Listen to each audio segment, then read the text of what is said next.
everyone. Welcome to The Leader's Edge. I'm your host, Steve Steele, where we dive into insights and principles that will supercharge your leadership and ignite your personal growth. Whether you're a budding entrepreneur or a leader navigating change or a seasoned pro, this show is for you. Each episode is packed with practical strategies designed to elevate your mindset and amplify your leadership impact. Get ready for actionable tips that can put you into practice immediately. And a huge shout out goes to all of our amazing listeners. Thank you so much for your unwavering support. So let's get started and unlock your true potential. Now, I told you last week at the end of the show, I have a show today that I've never had before, and I'm so excited about that. My guest today is a speaker, author, and dating intuitive and long life student of what makes us love, choose, repeat, and ultimately change. Her work explores the patterns beneath our relationships and the deep stories that shape them, blending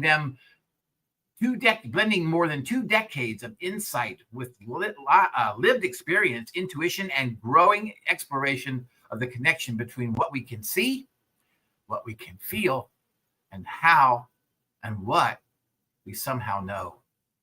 Widowed and wildly in love again, she invites women to see themselves and their relationships with greater clarity, trust what they already know deep within, and discover what can unfold when an old pattern finally becomes visible. So everyone, welcome from the green room, my friend, Donna Meador. Donna! Yay! There she is. Yeah. Good to see you. Oh, it's fabulous to be here, Steve. What an awesome show you have. Wow. Yeah. That I loved your bio. When I read your bio through, I absolutely loved it because it was such who you are. It is such who you are. And I know that today's really geared more toward women, and I understand that. But there are going to be some men listening, Donna, so you're going to have to put in some golden nuggets there for us men as well, right? Because I know you got them. Oh, and yeah. So we're gonna kind of dive into the dating perspective of life, especially, I guess, in the demographic of being a little bit later in life. Is that right? Absolutely. Right?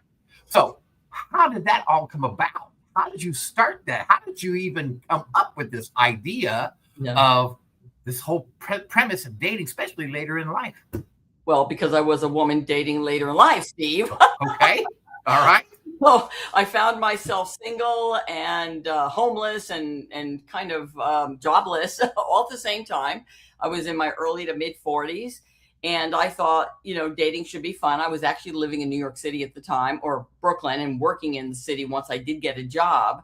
And so when I went out to date, I thought it would be instinctual, kind of like it was in high school and maybe like in college. Right. It wasn't. Oh. Different. A lot different. Yeah, because we have different expectations and we have different life experiences. And so now it's no longer like high school or college where you're going, oh, I want to start a family, have, if it's a man, maybe you're thinking about what career you want, so you can start a family. It's if a female, she's like, okay, I'm going to figure out what I want to do and start a family. That's mostly what people think at that time. But if you become a widow or you get divorced or you just never have gotten married, all of a sudden you're in your 40s and 50s going, what? How do I navigate this? Well, question for you, Donna. So when you're younger, do you look at dating as moving toward the future? And when you're older, you look at dating from more of your past experiences? Well, actually, when you're older, like I was and am, it's like you're looking for the present, aren't you? You want that's true. Like now, I want a family that I actually like. How's that for a novel idea? Yeah. When you're younger, you're thinking, oh, he's cool, but I can change this, even though you consciously aren't thinking that. Right. What's happening? Wow. Yeah, I love that. So you were in Brooklyn working, and you started putting things together, and you started dating. What did that look like? It was horrible. It was You're 40 in your 40s, so it's horrible. It was horrible because I approached it like I should know what I'm doing. This is a very instinctual thing to do. And I was walking into walls. I was dating men who somehow felt it was okay to put me on the back burner. And I couldn't understand why they didn't know how amazing I was. And I thought I was communicating English. I thought I was saying things like, I'm looking for love and marriage, but but that's not what they were hearing. And so what was a priority for me wasn't a priority for them. And so I finally hit a wall so hard that actually somebody I was dating, a friend of his, said to me, "You need to start reading the books." And the dating books. Oh, yeah. right. I needed to read. I started with the rules. And then I couldn't get enough of it. Men are from Mars, women are from Venus. He's not that into you. I read all the books, and my dating journey, which I began to document, turned into my book now, which is Dating It's Not Personal. Beautiful. Love that. And we can get that. We can get that on the QR code that's going to be popping up in just a second. Oh, wonderful. You go straight to your QR code. You can take a picture of it and you can get the book there, right? Yeah, it's on Amazon, actually. Oh, great. Even better. It's on Amazon. And they can get it right off my website. There's a link. Okay. So I started to write the book. And let me tell you, you can't make this stuff up, Steve. I mean, you cannot make up the experiences, the madness. Okay. You're going to have to give me some, you're going to have to share here a little bit about some of those examples of those experiences. Well, for example, I went on a date with this one time with this guy, and I was on dating apps, and I was also went to single dances. I was very proactive, and I was consistent. So I would go to single dances that they had, whether it was in Brooklyn or Manhattan, and I would be on Match.com at the time. That was the thing. And I went on this date with this guy, and I always like to lead with my senses, not my eyes. And I met him, I forget where, probably in a parking lot, like I wasn't going to let him pick me up. And he's standing there at the car, and he goes, "Yeah, you want to see my hernias?" And like he lifts his shirt up, and he shows me. He showed me, like, I don't know, 5 hernias. I don't know what to do with that, but I'm a nice person. I'm not going to like run. I understand. So now I go on a date with him. We go to a diner or something, and I'm willing to see it through because, everybody has stories, Steve, right? Yeah, that's right. The irony of this whole thing is the waiter started talking to me, and we're conversing, the three of us. And somehow he finds out I'm working for a construction company. He asked me if I have a card. I'm completely oblivious to what's happening here. And I hand him my card. And what do you think? A few days later, I get a phone call from him, and he asked me out. This was the waiter? Yeah, the waiter. Oh, my gosh. Okay. You just never know what's going to show up. And I always led with the understanding that everybody has a story. Yeah. Okay. It doesn't mean I have to buy into it. It doesn't mean I have to succumb to their story. It just means, check it off the list. It's okay. We're not a match. We're not aligned. So you're on this dating app and you're going to all these different studios, dance studios, new things. And so tell me, how did it go? You were getting experiences? Yeah. So the dating experiences were coming and going, and I was feeling disappointed and frustrated because I didn't know if a man said to me, "I'll call you later." I kind of thought he meant that night. I didn't know it could mean like after football season, right? Okay. So it was like, what? So then I started to learn about, now they call it ghosting. Back then they called it the fadeaway. Okay.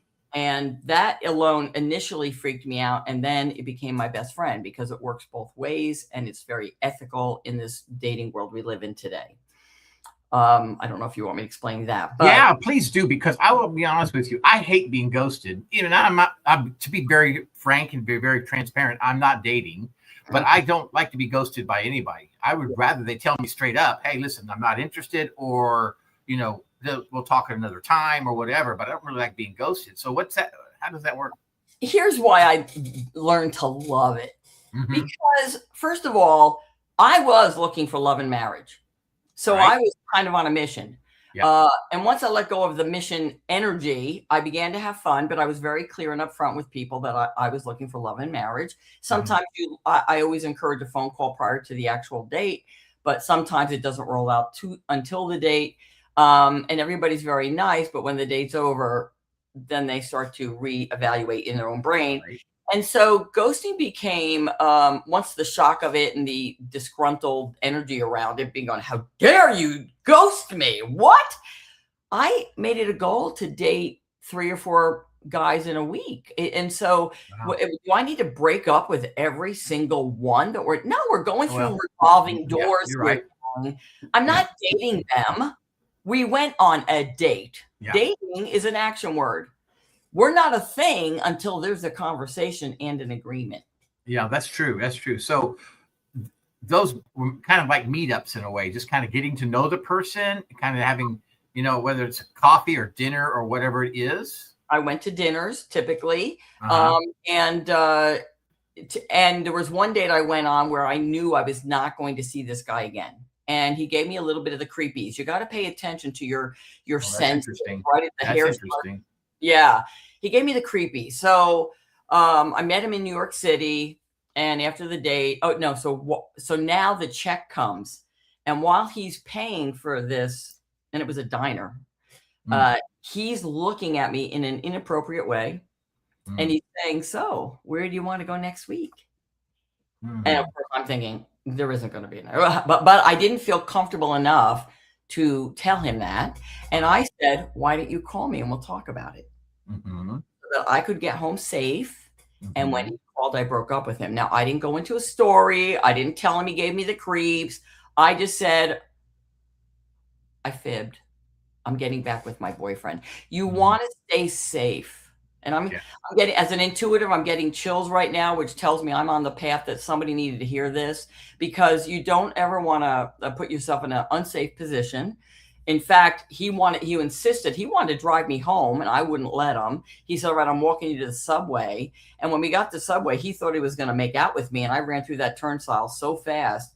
So, you want to play it safe. You want to be okay. And you also want to remember that just because he wasn't a match with me, he might be a match for somebody else. So I don't need to go into a story for him. I'm not here to teach him anything. I'm not his mentor. I don't need to tell him why I'm not dating him again, because now you're setting up, you could be setting up an uncomfortable situation. You don't want to stalker, you just don't want to do that. Wow. Yeah. So obviously that didn't happen a lot to you. I would hope it didn't happen a lot to you. No, because I'm tuned into my senses. I'm paying attention to what I'm feeling. Yes. So do you recommend that then? You recommend to all women, and I would think men alike, so at some level, to really be paying attention to your senses when you're meeting up for a date.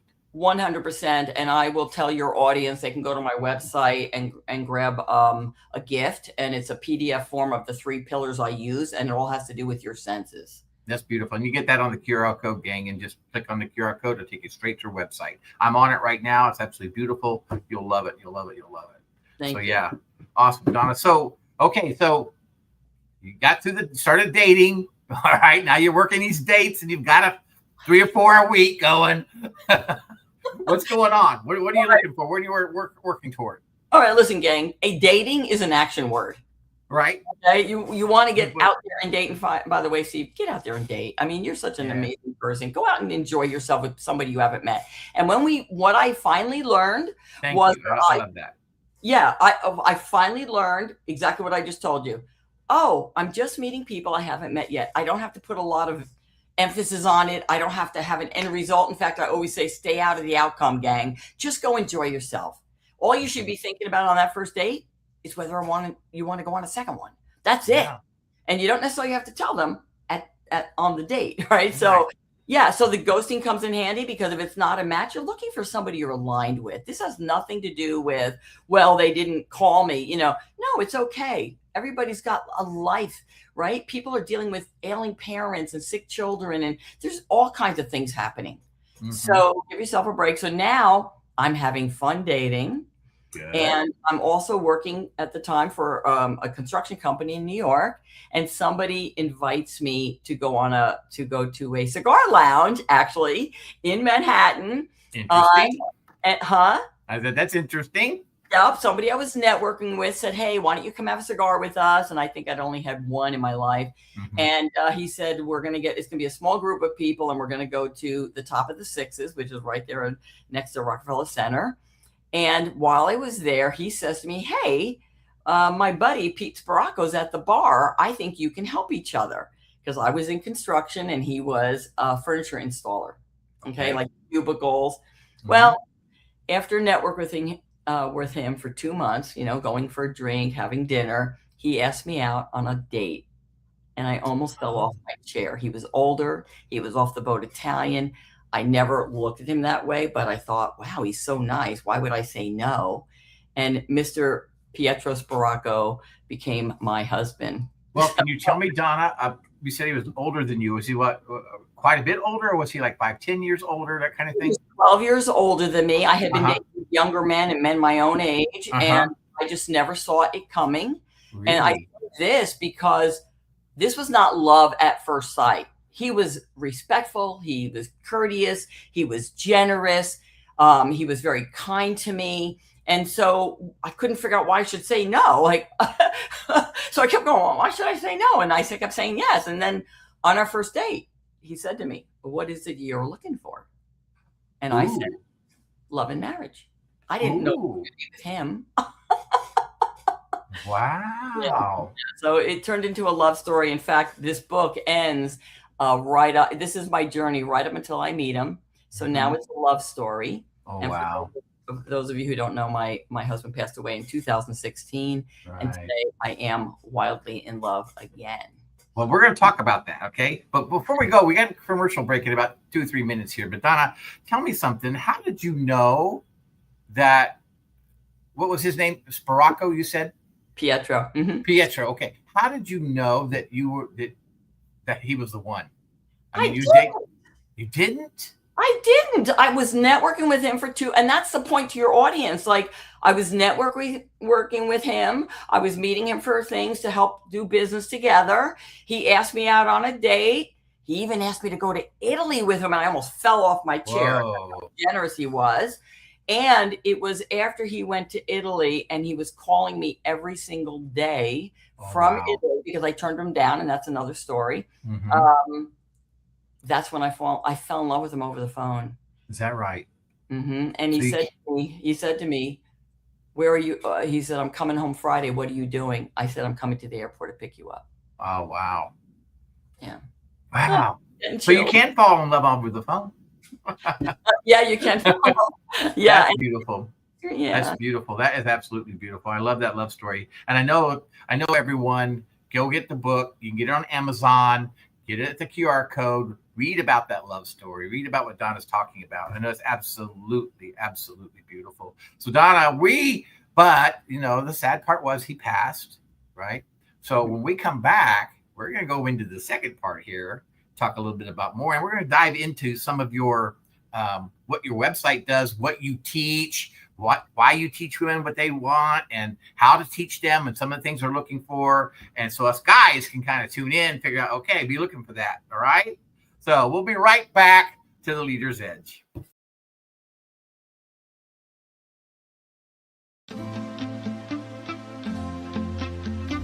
Are you ready to elevate your organization with a team of transformational leaders? Do you want to attract and nurture top talent while enhancing communication and productivity across generations? Hi, I'm Steve Steele, co-host of The Leader's Edge, and your coach with the Maxwell Leadership Team. My program equips leaders with essential skills and resources to lead, coach, and communicate effectively, ensuring everyone thrives. With tailored insights and proven strategies, I'm here to help your entire organization succeed. So reach out today at growthinleadership@gmail.com or visit johncmaxwellgroup.com/Steve Steele.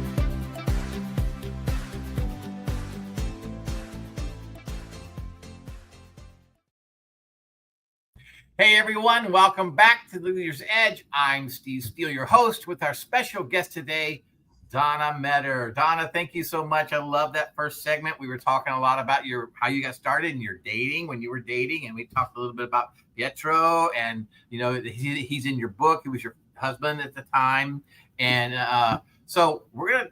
But we left on a sad note because he passed away, right? And so you had to start this thing over again. Yeah. Oh, wow. You have to start this thing over again. Now, I want everybody to take a look at that QR code. Get that QR code, put your camera up to it, click on it. It'll take you to DonnaMeador.com, and you can see her book, and you can scan, look at her website, everything she offers. It's a totally amazing website. You're going to love it. Got a beautiful picture of her on there. She's in this brown suit and white blouse, and just absolutely great website, easy to navigate. So go to and look at it, guys. Go to and look at it. So Donna, tell us what happened after Pietro passed. Okay, so this, everybody goes through, when somebody goes through a huge transformation like this, that's what kind of catapults us into maybe a different direction, right? Mm-hmm. So I thought I was settled, right? I write the book, I meet the guy, right? Well, how long were you with Pietro? About 10 years total. 10 years, okay. All right, and so he passes away, and I go through the grieving process. Mm-hmm. And my heart goes to all the widows and widowers out there. It's no joke, but it also, I always thank Pietro. And side note, Steve, I'm actually a medium in training, so I connect with Pietro all the time now. Is that right? Yes, okay. And he has been by my side. I've had other student mediums tell me, "Oh my gosh, there's this guy here, and he's always with you, and he never left you." And so he's always been by my side from the minute he left, and I believe he even brought my next husband to me. Well, Donna, he must have really loved you. He must have really loved you. It's wonderful. Love never ends. Yeah. And so two things happen to WIDs and when they go through something just traumatic. Sometimes they get immediately turned on, like to the point where they have to go out and have sex right away. Like it's almost a self-soothing scenario. Mm-hmm. And they don't understand it because their husband or wife just passed away, but yet they can't get enough of this. It's like this hunger, this thing. Yeah. And I had the opposite effect. I went numb. Mm-hmm. I just I shut down. Mm-hmm. Everything went numb. My body, my brain, all of it went numb. And it was an interesting scenario because when I was ready to date was between 8 and 12 months later because of something that took place. I don't know how if you want me to go into detail there, but it's totally up to you. It's your show, Donna, whatever you want to go into. Oh, well, if they want to hear a little story, yeah, because literally, I'll make this short. I was in a business meeting because I was starting to get back out there and network, and I was starting to get out there and, I also sell legal plans. That information is on my site. So I'm out there doing I'm going through the motions. I'm shaking hands.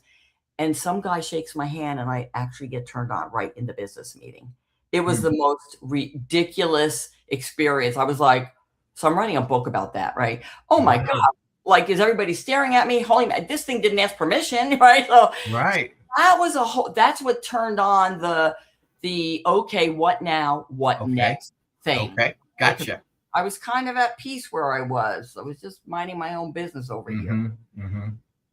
So I started to think about dating. And so I went back to my own book. Mm-hmm. Now, I will say I was not looking for love and marriage. I was looking to acclimate again. I was looking to have companionship with somebody that I liked, I enjoyed. I wanted to have conversation with the opposite sex. And by that time, you were a little bit older, too. Yes. Do you find that changes as the older you get, the dynamics of dating change somewhat? Well, that's a great question. That's exactly what I was going through and figuring out. I said, I'm 57 now. Before I was 10 years younger. I'm also in a different part of the country. I'm on the West Coast instead of the East Coast. And so I went back to familiarize myself with what did I actually do? And that's why I have that information on the website, that gift. But so I figured it out. It was different because not only was I older, but again, I was on a different part of the country. It was a different culture. Living in a different culture. Yeah. And I set out to date, but I'm very clear to these guys. Look, I'm dating. I'm not looking for anything serious. I'm not looking for love and marriage. I mean, I was very clear, Steve. You're telling this them to at the date. Oh, before the date. Before in my bio. Date. Okay. My bio. Okay. Hey, I'm a widow moving forward. I'm trying to figure this thing out. I'm just looking to enjoy conversation and dinner and who knows what else. Yeah. And I'm okay with that. And if you are, that's fine too. Right. Yep. no ghosting because we were very on the same page with it. I couldn't even make decisions at this point. I had grief brain and I couldn't look at a menu. Okay, couldn't even read a menu. And then Mr. Jeffrey steps into my life. And I'm telling him, Steve, we're not on the same page. You're looking for love and marriage. I thought he was hard of hearing because he kept leaning forward. Yeah, right. I said, I don't think you need, we can go for a cigar. Or we can go for a drink. If you don't want to take me for dinner, that's fine. Cause we're going 2 different directions. He's like, no, I'm taking you to dinner. Wow. And to the audience again, here it is. I did not see this coming. It was not love at first sight.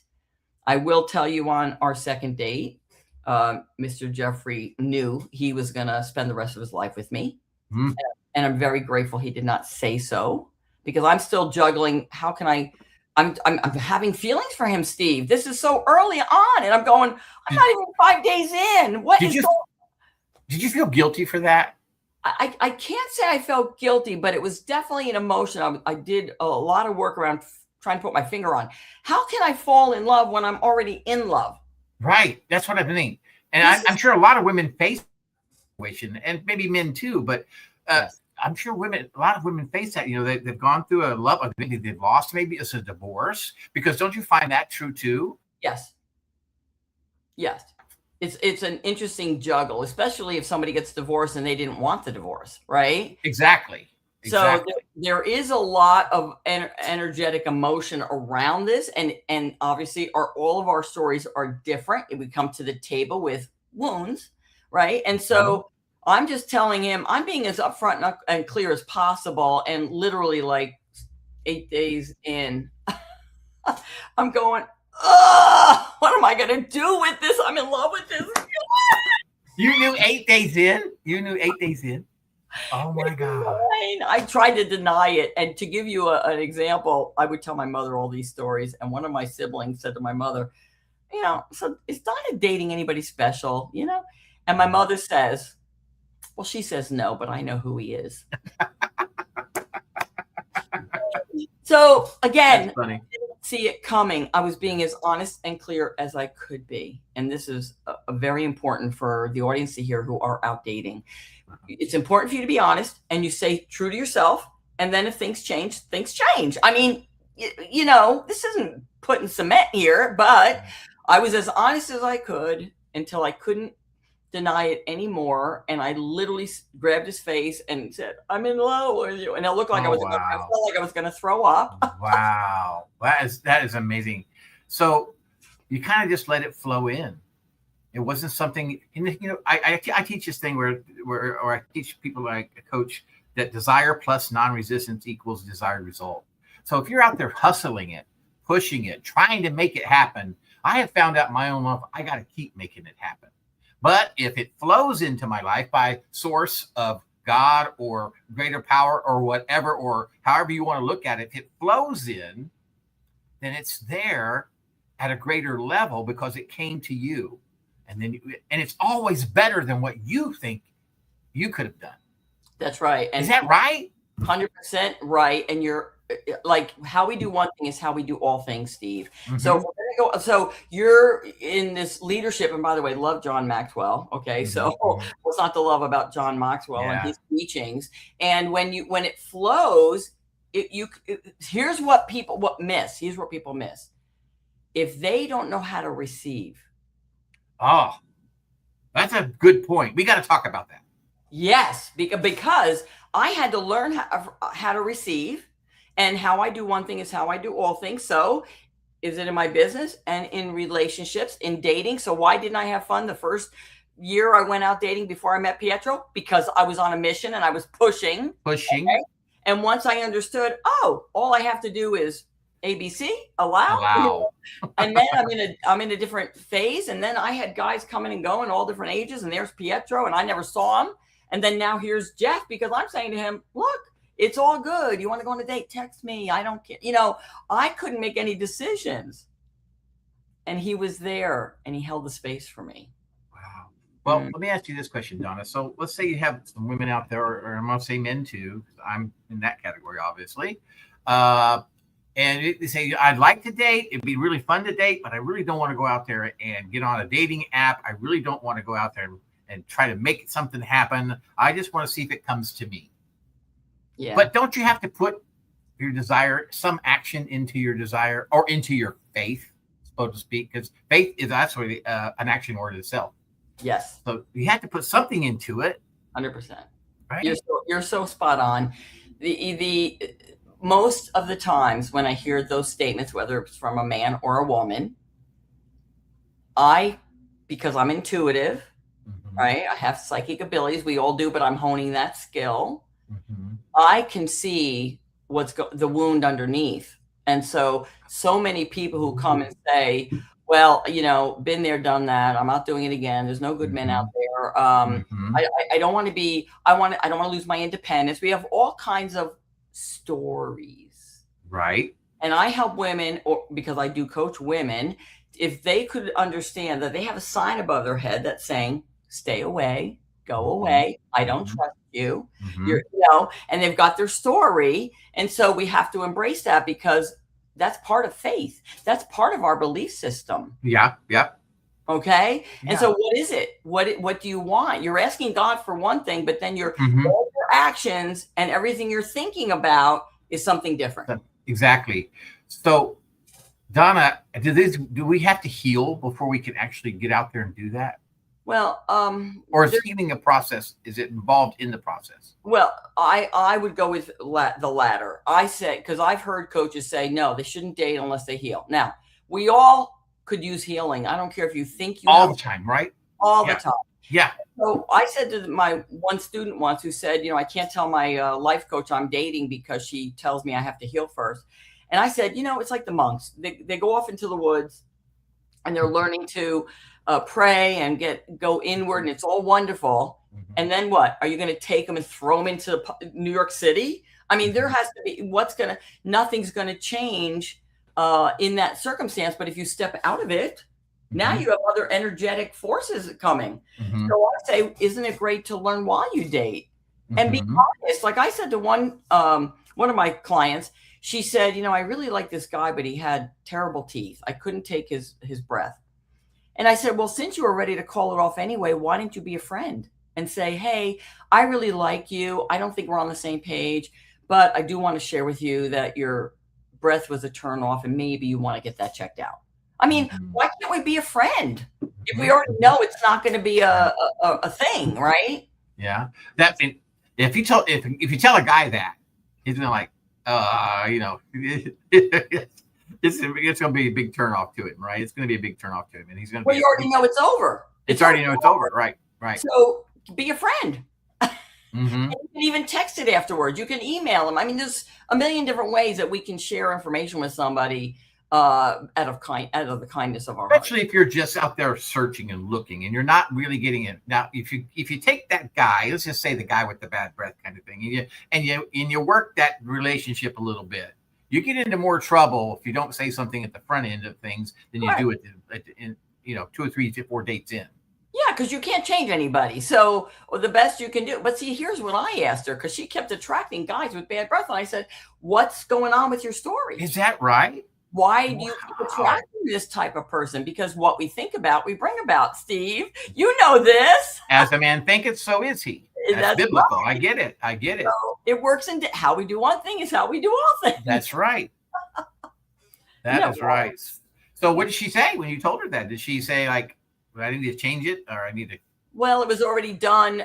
She had already told him, she probably ghosted him. I don't really know. But this is a learning process. Dating is a learning process. And there are so many wonderful people out there, Steve, just like you, who are just looking for that right connection. Because let me tell you something. I'm an independent woman. I'm very strong-willed. And I tell women I am stronger and more independent with Jeff by my side. Is that right? 100%. Wow. And he is too, because I'm blowing wind under his wings the same way he's blowing wind under my wings. You're and so rising people say to me, well, I haven't had that experience. I said, well, could you imagine having that? What if you actually met somebody who really liked your soul and wanted to connect with you and be there with you. Imagine that. Right. Why do we keep focus on, oh, that's no good. I've had this experience this is what I keep attracting. Well, why don't you ask yourself why? Exactly. I love that. Okay, so Donna, let's just talk about the dating thing a little bit. Okay, so we're in this particular couple meets. They're dating. Let's say that the woman's not really feeling it, but the guy's maybe feeling it a little bit more. So we got to have some techniques here. We got to have some things that we got to share. That, like, how do we get out of that situation and move on to another date or whatever. Listen. Even on the guy's side too, because it could be turned around as well, right? 100%. Because guys are more, they have more visual. Yes. I think women are more emotional, and they love that deep conversation, and they love that. And guys have that, a visual piece. That's our first primary thing, and then we like to talk, right? But so how do we get out of that? No, we don't want to get out of it. We want to honor it. So watch this. So if we pay attention to the natural instincts of men and women, men are visual. If a guy didn't like this, he's not going to ask me out. Okay, cool. So here's the analogy. And by the way, these are gold nuggets. My students hear this stuff. So anybody listening to this is going to get this one. Love it. A woman walks into a room. I want you all to visualize. You walk into a room, and it could be like a dance. And along the wall are 10 men. They're lined up. And you walk in the room, and 3 out of 10 of those men go, ooh, and they step forward. Mm-hmm. Those are the only ones you, Miss Woman, are allowed to choose from. We're not going after the ones who aren't paying attention. We're not going after the ones who don't even look twice at you. Otherwise, what, Steve? We'll be begging the rest of our life for them to look twice at us, okay? I love that. Don't beg. Don't beg. Don't beg. So now you've got these 3 guys, and you do or you don't, you're interested, right? You get to process that for yourself. Do you think they're all cute? Go on a date with them all. You think only one of them is cute? Then accept the one date. My point is, you don't get to go to the other 7 because that's not going to give you what you say you want. Oh, I love that. We honor that men are visual. My husband tells me every single day, he says, you are so gorgeous. I know how blessed I am to be your husband. Every day. Wow, that's beautiful. I love it. I'm tired of hearing it. No, not at all. I can imagine. That's beautiful. So that's nugget number 1, right? We're picking from those who are interested in us. Mm-hmm. Now, when we do this and they follow the PDF that they download on the website, and if it's not there yet, it will be there very shortly. Okay. When they follow that, this is a very easy way to know before the 4th date. So we're talking date 1, 2, and 3, mm-hmm. whether or not we are aligned. And typically it doesn't get past 3. Typically it doesn't get past 2. Mm. So you're not dating for months to find out you're not on the same page or you are. This is all happening before the 4th date. Okay. Take notes. I am. I'm writing this down. Good. And then I will tell you also, and you'll appreciate this, what do you think Mr. Jeffrey walked into my house with on the 2nd date? My book. Wow. He walked. I said, that was impressive. It was impressive. I said, you bought my book? He said, yeah.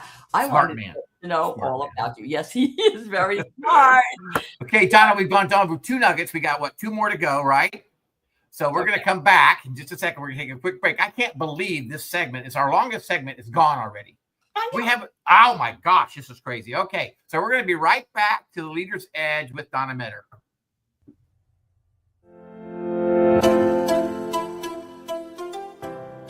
All right, podcasters, let's be honest for a second.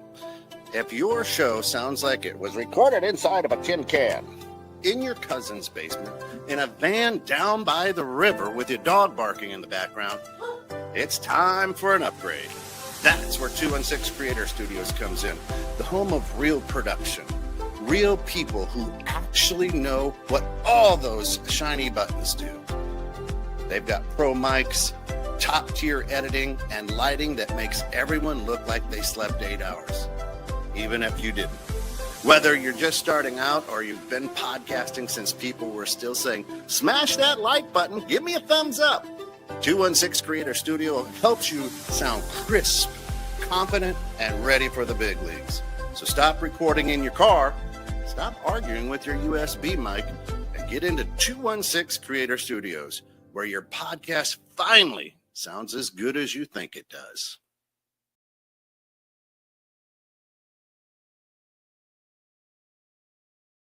Hey everyone, welcome back to the Leader's Edge. I'm Steve Steele, your host, with our special guest today, Donna Meador. Donna, we were talking about these 4 little nuggets you give us, and I think one of the nuggets you said was, when you walk into a room, make sure you just find the interested ones. You don't get all 7. If you walk into a room with 10, you don't get all 7 if 3 step up.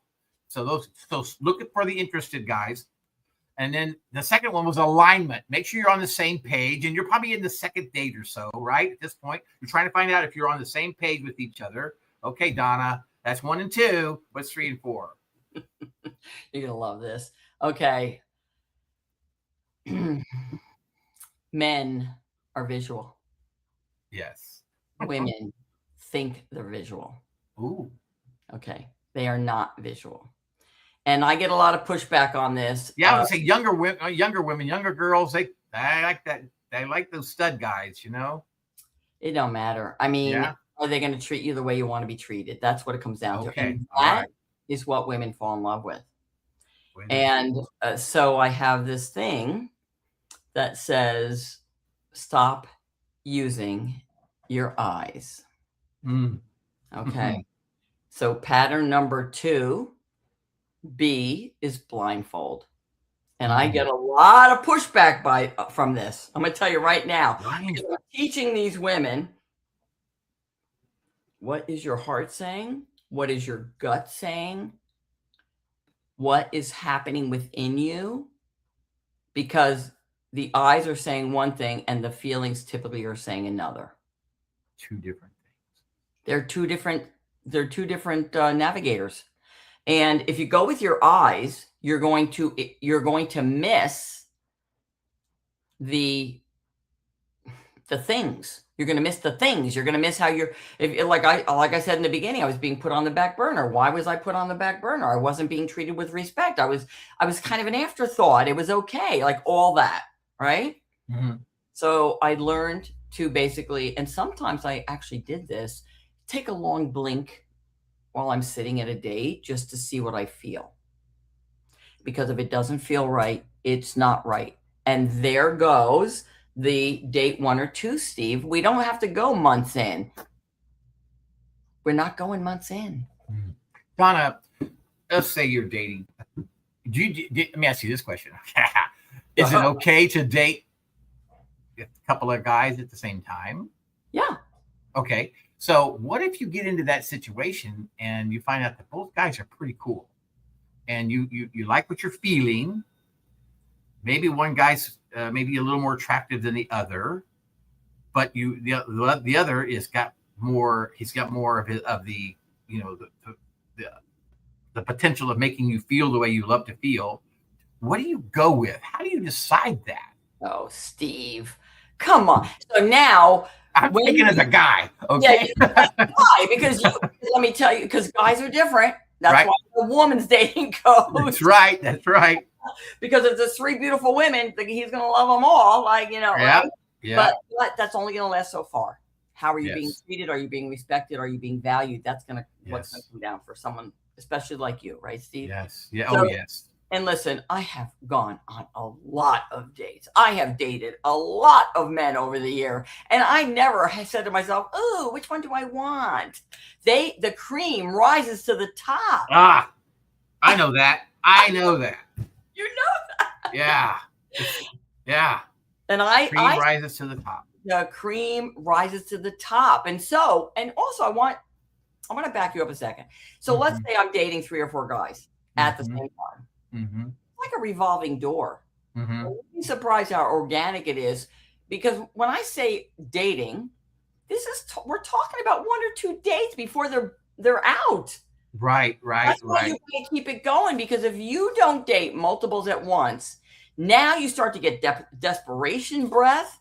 Oh my gosh, why hasn't he called me? Why? But if you're dating and you're having a nice time and you're meeting all these people you haven't met yet, are you even going to notice when somebody ghosts you?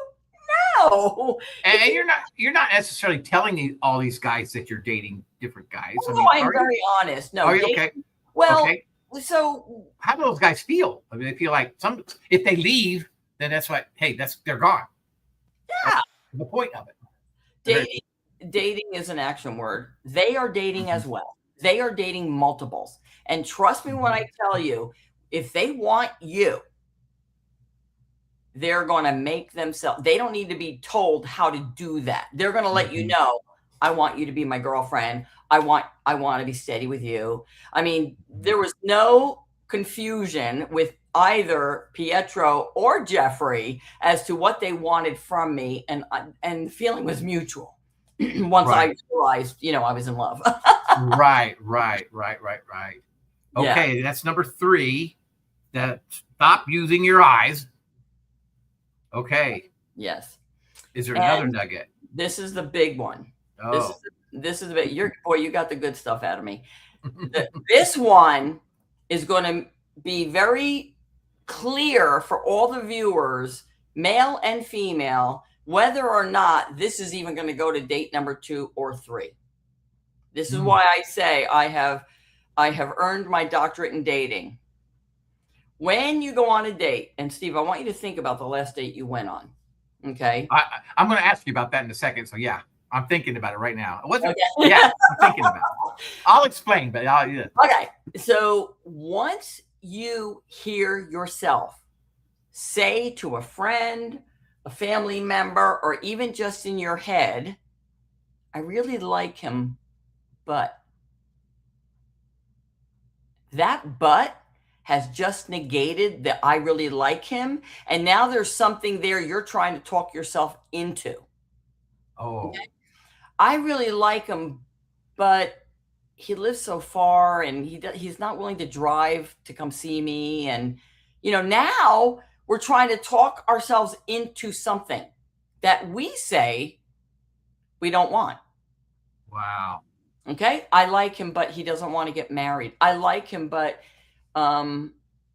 you know what? He's a non-monogamous. He's dating multiple people and he's not willing to, I'm looking for love and marriage, right? Mm-hmm. That but is your indicator, male and female, that this is not an aligned relationship.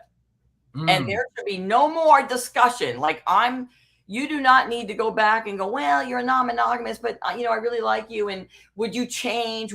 Because we're adults here. We know what we're looking for. Yes. Okay? And I will say to the listeners here, I did classify myself after Pietro passed and I went back out dating that I was a non-monogamous, meaning I was not looking for a monogamous relationship. I was very clear about it and I didn't want any decision making. Now, don't ask me what I'm doing in 2 weeks from now. Okay. Yeah. But once I met Jeff, all that went out the window. Okay. Right. So, and he asked me, are you still going to be a non-monogamous? I said, no.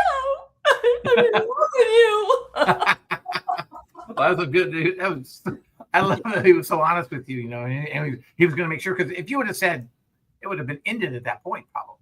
Yeah, but I also want to back up a second because you said, do the men know that I'm dating? Now, when I say dating, we're talking about a dinner, a drink, a coffee. We're not talking a relationship, even though it in itself is a relationship. But you see what I'm saying? Doesn't that dating piece, if you're dating, say you've been, I guess, can you date for 3 or 4 months and be in a relationship? Do you still call it dating?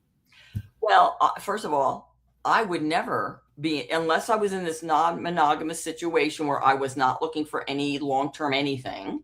Mm-hmm. If I was looking, like when I was looking for love and marriage, and of course, when I realized I was in love with Jeff and we were going to get married, by the way, 8 days after dating him. Wow. I would never have kept that going. I immediately text these guys that I had been seeing and said, hey, I fell in love. It's been great knowing you. So I want you to be ethical and I want you to understand what's okay for you. But there should always be a conversation if it's going to be a linked, serious, futuristic relationship. Does that make sense? Yeah. Okay. So dating, 3 or 4 in this is just until I find the cream that's risen to the top. and vice versa, not long-term relationships. Yeah, because I'm thinking, has that term changed any over the years? Yes. Okay, and that's what I was getting toward. It's kind of changing a little bit. That's why people come to me, Steve, because later in life things have changed, the terminology's changed, there's definitions that have changed. So yeah. Okay, so we got a few minutes here, and I'm not gonna have enough time to go through everything I want to go through. But anyway, so I had this lady that I talked to that I met at a networking event, and we decided we were going to have coffee together. And so I didn't really classify it so much as a date, but as we had coffee together, we met together, it ended up being like 2 hours or maybe even longer of conversation. And so it turned into a really very nice conversation. She told me her entire story. I mean, I was sitting there. She even reached over, touched my hand a couple of times, and I'm feeling this thing. And then, I'm thinking, this is amazing. But she's quite a bit younger than I was. So I say quite a bit younger, I'm not going to tell you how many years, but it was a little bit younger. And so but anyway, so I'm like, okay, we in the conversation, she took her car, I took my car. And then I get in the car and she texts me back. And she said, thank you so much. I thought, ooh, this is good. I like this. She texted me back, And so, but then it was probably another couple of days later, I texted her and said, hey, listen, we'd like to get together for coffee. And something came up in her life where she said, no, I'm at a point in my life right now where I can't do this because I want to do this. And, gave me this kind of thing. So it just kind of blew me out of the water. Well, okay, I need a little more clarity. She's not doing this anymore, meaning the business she was in? No, I'm sorry. Yeah, that's not clear. Apparently she had some things come down on her house, she was working on her house. And so a lot of things came up in her life and she didn't really have the time for it, kind of thing.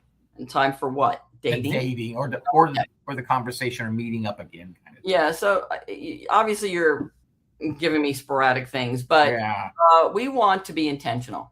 Yeah. And when let's go back to Pietro. I was networking with him for 2 months on and off.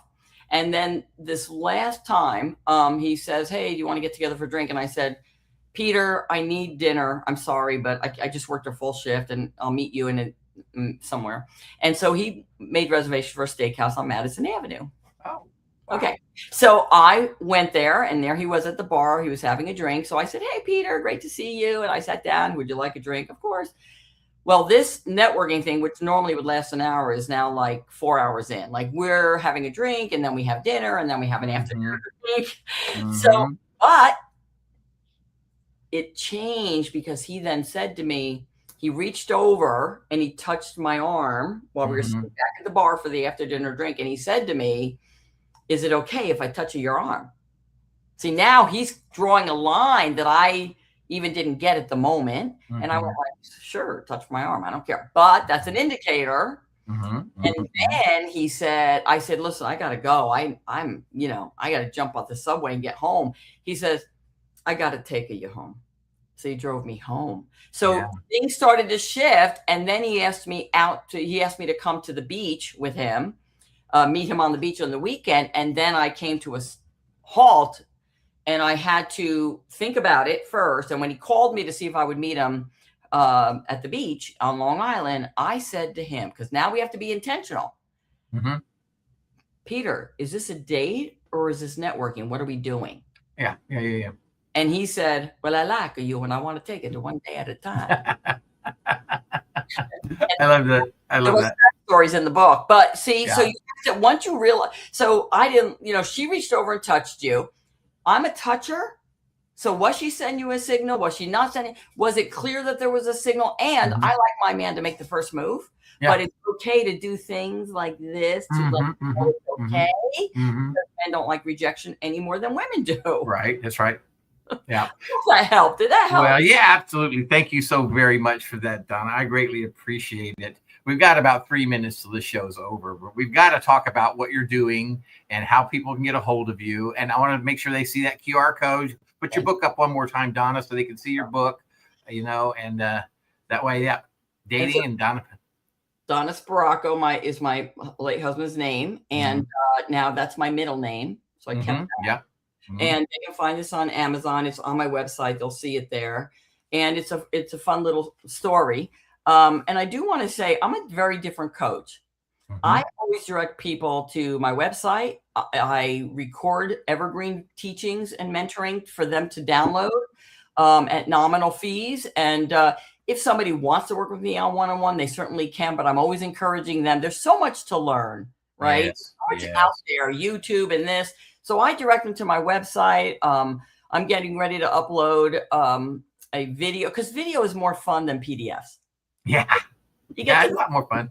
Yeah. So that's what I actually do. But they can also reach out to me if they really want. I do have a 90-day intensive. Beautiful, beautiful, beautiful. Thank you so much, Donna. Wow. I could talk to you for another 2 hours, man. That's amazing. And I met you through the magic. And, yeah, she's a precious soul. I love Nina. And I met you through that. And so I think we were at an event together. And then I said, hey, she connected us. And so that's how this all came together.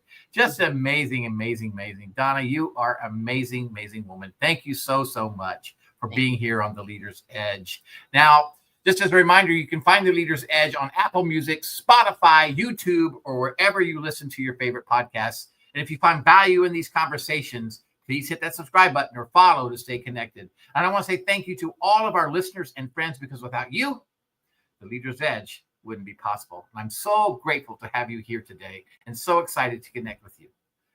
Have a great day, everyone. We'll talk to you later. Bye-bye.